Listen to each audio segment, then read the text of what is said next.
कहते हैं कि दुनिया में मन सबसे ज्यादा शक्तिशाली चीज होती है। अगर किसी चीज को तुम पूरे मन से चाह लो तो तुम उसे हासिल कर सकते हो।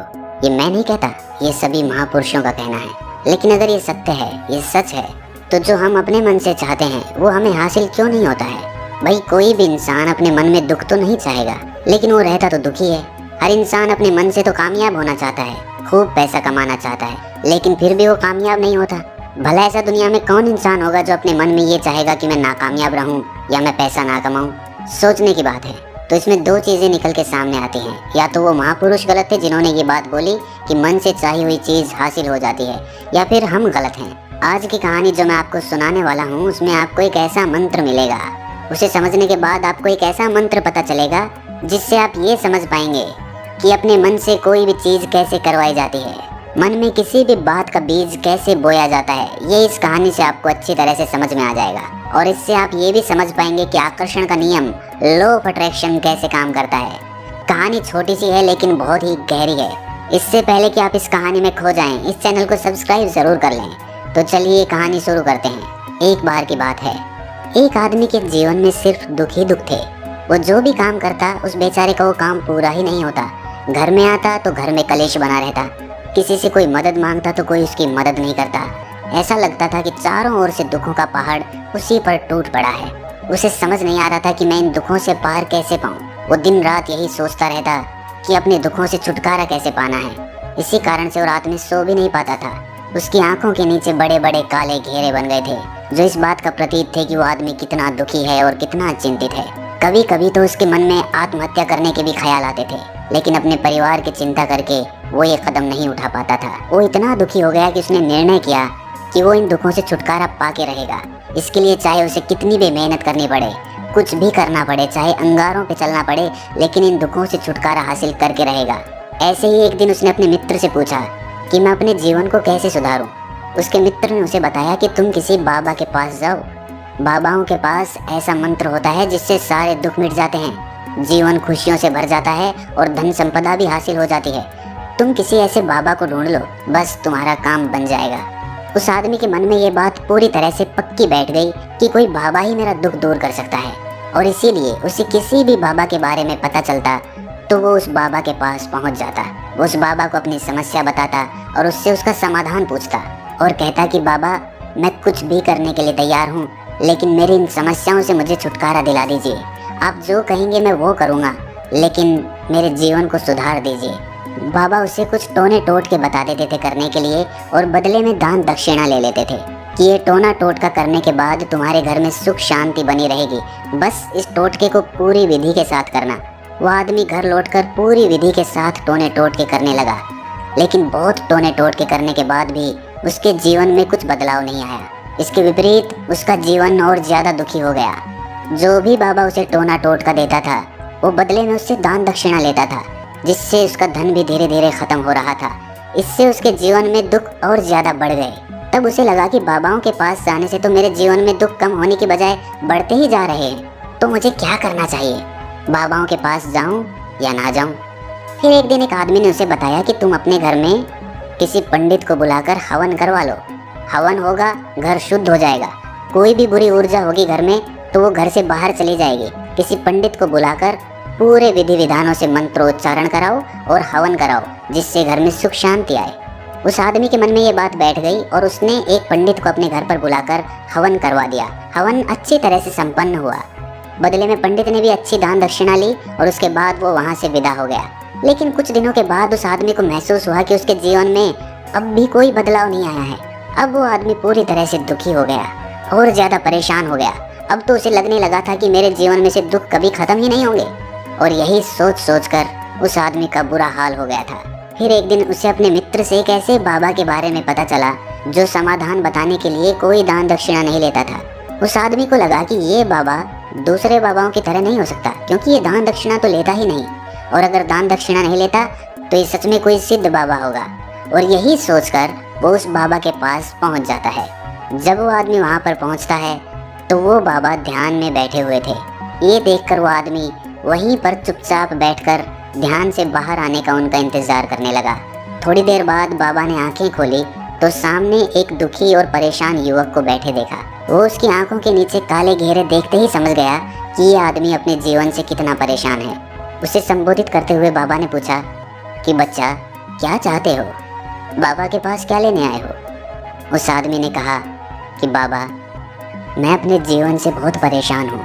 मैंने इन दुखों को दूर करने के लिए बहुत सारे रास्ते अपनाए। हर वो तरकीब करके देखी जो किसी बाबा ने मुझे बताई। हर वो काम किया जो किसी भी इंसान ने मुझसे करने को कहा, लेकिन मेरे जीवन में दुखों में कोई कमी नहीं आई। बाबा, इसके विपरीत मेरे जीवन में दुखों में बढ़ोतरी हो गई।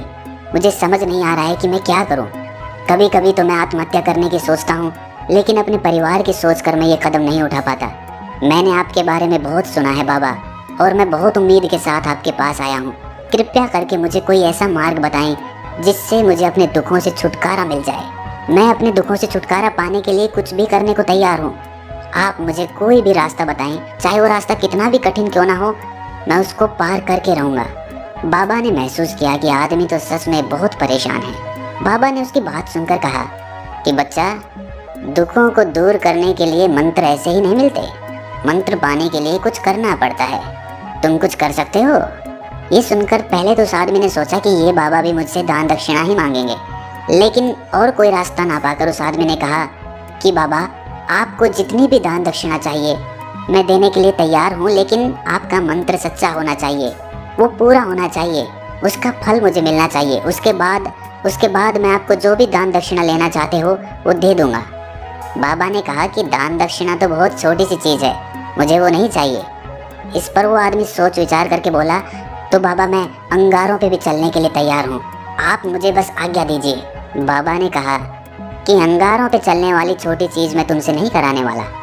मैं जो तुमसे कराने वाला हूँ वो बहुत कठिन मंत्र है, उसे पूरा कर पाओगे? बाबा ने कहा कि बाबा, आप मुझे बताइए तो सही, मुझे करना क्या होगा, मैं कुछ भी करने को तैयार हूँ। इस पर बाबा ने उसे कहा कि यहाँ से जब तुम अपने घर जाओ तो रास्ते में अपने मन में ये दोहराते जाना कि मैं सुखी हूँ, मैं सुखी हूँ, मैं सुखी हूँ। बार बार अपने मन में यही दोहराना, और याद रहे, जुबान पर ये नहीं आना चाहिए, ये सिर्फ मन में दोहराना है। ये सुनकर वो आदमी बोला, बाबा, बस इतनी सी बात? ये तो मैं चुटकी बजा के कर लूँगा, लेकिन इससे होगा क्या? बाबा बोले कि इस मंत्र को करके देखो। वैसे भी तुमने इतने बाबाओं के मंत्र किए हैं, तो इस मंत्र को भी करके देख लो। उस आदमी ने सोचा कि बाबा कुछ दान दक्षिणा तो ले नहीं रहे, और छोटा सा मंत्र है, इसे तो मैं कर ही लूँगा। वो बोला, ठीक है बाबा, मैं ये मंत्र ज़रूर करूँगा। वो आदमी ये कहकर वहाँ से उठकर चलने लगा, लेकिन जैसे ही वो चलने लगा, पीछे से बाबा ने बोला कि बच्चा, एक बात याद रखना, जब तुम ये मंत्र अपने मन में दोहराओ तो तुम्हारे मन में बंदर के विचार नहीं आने चाहिए, बंदर का ख्याल भी नहीं आना चाहिए, तो ही ये मंत्र सिद्ध होगा। वो आदमी बोला, मुझे तो आज तक बंदर का कोई विचार नहीं आया, तो अब क्यों आएगा?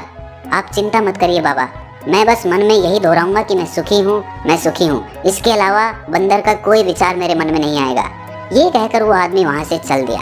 वो अपने मन में मैं सुखी हूँ, मैं सुखी हूँ ये दोहराता हुआ थोड़ी दूर ही चला था कि उसके मन में अचानक बंदर का ख्याल आ गया। बंदर का ख्याल एक बार आया और चला भी गया, लेकिन उस आदमी ने सोचा कि आज तक तो मुझे बंदर का कोई विचार नहीं आया, ये आज बंदर का विचार क्यों आ गया? और ऐसे ही करके उसने उस बंदर के विचार को पकड़ लिया। वो ये भूल गया कि मुझे क्या मंत्र दोहराना है, और वो बंदर के बारे में सोचने लगा। जब थोड़ी देर बाद उसे फिर से होश आया तो वो फिर से अपना वही मंत्र दोहराने लगा जो बाबा ने उसे बताया था, मैं सुखी हूँ, मैं सुखी हूँ। लेकिन अचानक से उसे सामने एक बंदर दिखाई दिया, और ये देखकर उसके मन में फिर से बंदर का विचार उठ गया, और वो अपने अंदर से इस विचार को बाहर फेंकना चाहता था। वो चाहता था कि मेरे अंदर किसी भी तरह बंदर का विचार ना आए, लेकिन उसे तो सामने बंदर ही दिखाई दे गया। ऐसे ही जद्दोजहद करते करते वो घर पे पहुंचा, और घर पे पहुंचने के बाद अपनी पत्नी को कहा कि हे बंदरिया, मुझे खाने में बंदर परोस दो। और जब उसे एहसास हुआ कि उसने क्या बोल दिया, तो वो अपने बाल नोचने लगा। वो दीवारों में सर मारने लगा कि आज तक मुझे बंदर का कोई विचार नहीं आया, और आज मुझे ये क्या हो गया है कि मुझे हर जगह बंदर ही बंदर नजर आ रहे हैं, ये कैसी माया है? यही सोच सोच कर वो आदमी रात भर सो नहीं पाया। रात भर करवटें बदलता रहा, और सुबह उठकर सीधे उसी बाबा के पास पहुंच गया और उसके चरणों में गिरकर कहा कि बाबा, पता नहीं क्या चमत्कार हो रहा है, आज तक मुझे बंदर का कोई विचार नहीं आया, लेकिन कल से जब से आपने मुझसे कहा कि बंदर का विचार नहीं आना चाहिए, तब से मुझे हर जगह बंदर ही बंदर नजर आ रहे हैं। उस आदमी ने कहा कि बाबा, मुझे तो आपके पीछे पेड़ पर बैठा हुआ बंदर भी केले खाता हुआ दिखाई दे रहा है। ये हो क्या रहा है बाबा? ये सुनकर बाबा हंसने लगे। बच्चा, मन का जाल एक ऐसा जाल है जिसे समझ पाना इतना आसान नहीं है। बंदर तो तुम्हारे रास्ते में पहले भी आते थे। जब तुम मेरे पास आए थे तो इन्हीं पेड़ों पे ये बंदर घूम रहे थे, लेकिन तब तुम्हारे ध्यान में ये बंदर नहीं था। तब तुम्हारे ध्यान में सिर्फ अपने दुख थे। इसके बाद बाबा ने उसे बताया कि बच्चा, हम जिस चीज़ से भी दूर भागना चाहते हैं वही चीज़ हमारे मन में बहुत गहरे में प्रविष्ट हो जाती है। वो हमारे अंतर मन में समा जाती है। असल में हम जिस चीज़ से भी छुटकारा पाना चाहते हैं उससे छुटकारा इसीलिए पाना चाहते हैं कि वो हमारे साथ बहुत गहरे से जुड़ी हुई है, और हम जितना ही उससे छुटकारा पाना चाहते हैं वो उतनी ही गहरी हमारे मन में बैठती चली जाती है, और आखिरकार वो हमारे अंतर मन में छा जाती है। ऊपर से तो हम चाहते हैं सुखी होना, कि मैं सुखी हूँ सुखी हूँ, हमारे होंठ भी यही बोलते रहते हैं, लेकिन हमारे मन में दुख समाये होते हैं। हमारे विचारों में, हमारे मन में हमें दुख ही दुख दिखाई देते हैं। इसीलिए अपनी ज़ुबान से बार बार ये बोलने से कि मैं सुखी हूँ मैं सुखी हूँ, हम सुखी नहीं होंगे जब तक ये मंत्र हमारे अंतर मन में प्रविष्ट नहीं होगा। इस पर उस आदमी ने पूछा कि बाबा, लेकिन ये मंत्र हमारे अंतर मन में प्रविष्ट कैसे होगा?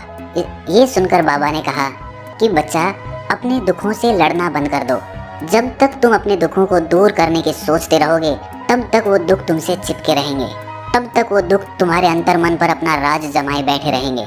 और जिस दिन तुम उन दुखों के बारे में सोचना ही छोड़ दोगे, उन दुखों से छुटकारा ही नहीं पाना चाहोगे, उसी दिन से तुम्हारी जिंदगी से दुख गायब हो जाएंगे। क्योंकि किसी भी चीज़ से छुटकारा पाने के लिए हमें उस चीज़ के बारे में सोचना पड़ता है, और हम जितना ही उस चीज़ के बारे में सोचते हैं वो उतनी ही गहरी हमारे मन में प्रविष्ट होती चली जाती है। हम अधिकतर समय दुखों के बारे में ही सोचते हैं। हम यही सोचते हैं कि हमारे जीवन में दुख है और हमें इससे छुटकारा पाना है। इसी वजह से बार बार सोचने से वो दुख हमारे अंतर मन में प्रविष्ट हो जाते हैं और हमें एहसास भी नहीं होता। इसीलिए अगर तुम दुखों से छुटकारा पाना चाहते हो तो दुखों से छुटकारा पाने के बारे में सोचना छोड़ दो, तुम्हें दुखों से छुटकारा मिल जाएगा। अक्सर आदमी धूम्रपान छोड़ना चाहता है, शराब छोड़ना चाहता है, सुबह अपने आप से ये वादा करता है कि मैं कोई भी गलत काम नहीं करूँगा, लेकिन शाम को जब लौटता है तो नशे में चूर होकर लौटता है। ऐसा क्यों होता है कि जो हम सोच रहे हैं वो पूरा कर ही नहीं पा रहे हैं? असल में हम उस चीज़ को बहुत ज़्यादा तवज्जो दे रहे हैं, उस चीज़ को बहुत ज़्यादा अहमियत दे रहे हैं। जब भी हम उस चीज़ को छोड़ने के बारे में सोचते हैं तो हम उसकी इम्पोर्टेंस यानी कि विशेषता और ज़्यादा बढ़ा देते हैं। हमारा मन उस चीज़ के बारे में जितना ज़्यादा सोचेगा, शराब या धूम्रपान छोड़ने के बारे में जितना ज़्यादा सोचेगा, हमारा मन उतना ही उस चीज़ के पीछे ज़्यादा भागेगा। हमें उस चीज़ से लड़ना नहीं है, बल्कि बिना सोचे गुजर जाना है। और अगर इस मंत्र को हम समझ लेते हैं तो हम अपने जीवन में जो भी पाना चाहते हैं उसे अपने अंतर मन में डाल सकते हैं, और एक बार वो लक्ष्य हमारे अंतर मन में बैठ जाता है तो फिर सफलता पाने में कोई समस्या नहीं आती, कोई दिक्कत